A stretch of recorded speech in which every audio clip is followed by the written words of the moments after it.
Hi అండి. Good morning. This is doctor Malleswari. ఈ రోజు మనం పిల్లలు లేని వాళ్ళల్లో ఏమేమి టెస్టులు చేయాల్సి వస్తది. సో, ఎవరికి ఏ టెస్ట్ చేయాలి? అందరికి అన్ని పరీక్షలు అవసరం లేదు. సో, వాళ్ళ యొక్క కండిషన్, ఇన్ఫర్టిలిటీ స్టేటస్ బట్టి మనం ఏమేం పరీక్షలు చేయాలి అని మనం తెలుసుకుందాం. సో, ఈ పేషెంట్ ఉన్నారు. తనకి ఫస్ట్ ఒకసారి పిల్లలు లేకుండా వచ్చింది. తనకి నేను ట్యూబల్ పరీక్ష అలా చేశాం తనకి. అంటే యూజువల్లీ పిల్లలు లేని వాళ్ళకి కూడా ఎందుకు మనం ట్యూబల్ పరీక్ష అని అడుగుతుంటారు చాలా మంది. సో, యూజువల్లీ ఎప్పుడైతే మనము పిల్లల కోసం ట్రీట్మెంట్ ఇస్తామో 2-3 మంత్స్ అట్లా ఇచ్చిన తర్వాత వాళ్ళు కన్సీవ్ కాకపోతే ఇంకేమైనా సమస్యలు ఉన్నాయా అని మనం ఆలోచిస్తాం. సో, దాంట్లో వన్ ఆఫ్ ద టెస్ట్ వచ్చి ట్యూబల్ పేటెన్సీ టెస్ట్ అంటారు. దీన్ని ఎక్స్‌రే లాగా స్కాన్ ద్వారా చేయొచ్చు. ఇంకొకటి లాప్రోస్కోపీ ద్వారా కూడా చూసుకోవచ్చు. తినకు మేము ముందుసారి కన్సీవ్ అయ్యేటప్పుడు కూడా ట్యూబల్ పేటెన్సీ టెస్ట్ చేసాం. ఆమెకు మళ్ళీ కన్సీవ్ అయింది. ఆమె బేబీ డెలివరీ అయింది. మళ్ళీ ఇప్పుడు సెకండ్ టైం బేబీ కోసం వచ్చింది.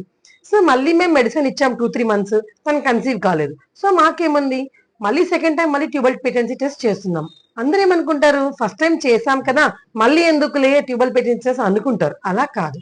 ఒకసారి అబార్షన్ అయినా కానీ, ఒకసారి డెలివరీ అయినా కానీ, యూజువల్లీ ఒక్కొక్కసారి స్పాంటేనియస్ గా అయినా కానీ ట్యూబల్ బ్లాక్ ఉంటుంది అనమాట. దీన్ని రెక్టిఫై అవ్వగానే పేషెంట్స్ కన్సీవ్ అవుతుంటారు. Thank you. Treatment okay ma'am. మాకు చాలా బాగా చెప్తారు ఏదైనా కూడా అర్థమయ్యేలాగా. సో మళ్ళీ మళ్ళీ మేడం దగ్గరికి రావాలని ఇన్ని రోజులు వెయిట్ చేసి మళ్ళీ మేడం దగ్గరికి వచ్చాను. Thank you.